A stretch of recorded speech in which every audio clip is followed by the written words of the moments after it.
บรรยากาศมื้อนี้ครึ้มฟ้าครึ้มฝนลมๆแต่เช้าๆพี่น้องเนาะคือปัจจุบันนี้โลกเรามันเปลี่ยนไปหลายในความคิดส่วนตัวเราว่าเป็นเพราะฝีมือมนุษย์คนเราแหละเฮ็ดให้โลกใบนี้ของเราแบบว่าเปลี่ยนไปพี่น้องฤดูกาลอิหยังมันก็เปลี่ยนไปเนาะอันนี้ก็เป็น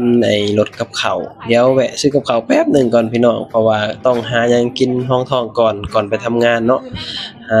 ข้าวต้มมัดพี่น้องข้าวต้มมัดกับข้าวเหนียวปิ้งเนาะ หาเบิ่งก่อนอยู่แจใดมุมใดเนาะโอ้พี่ๆอยู่พี่น้องตอนนี้เราก็ได้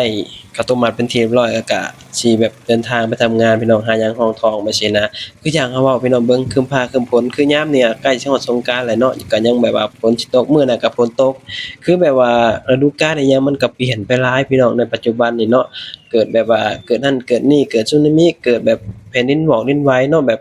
คือมันแบบว่าคือจั่งเราว่าเป็นเพราะคนเราแหละเป็นเพราะมนุษย์แหละเฮ็ดให้โลกร้อนเฮ็ดให้โลกมันเปลี่ยนไปเราว่าได้อันนี้เราก็บ่ฮู้ดอกเพราะว่าในความคิดของเราหั้นนะพี่น้องก็เราก็คิดแบบนั้นแต่ว่าในอนาคตข้างหน้ามันสิเป็นจั่งใดมันสิเกิดหยังขึ้นเราก็ต้องอยู่กับมันให้ได้พี่น้องก็ต้องอยู่ก็ต้องแบบสู้อะเนาะเพราะว่ามันบ่มีไผฮู้ดอกว่าอนาคตข้างหน้าโลกใบนี้ของเรามันสิเป็นจั่งใดก็บ่มีไผฮู้พี่น้องแต่ว่าก็ต้องสู้ก็ต้องอยู่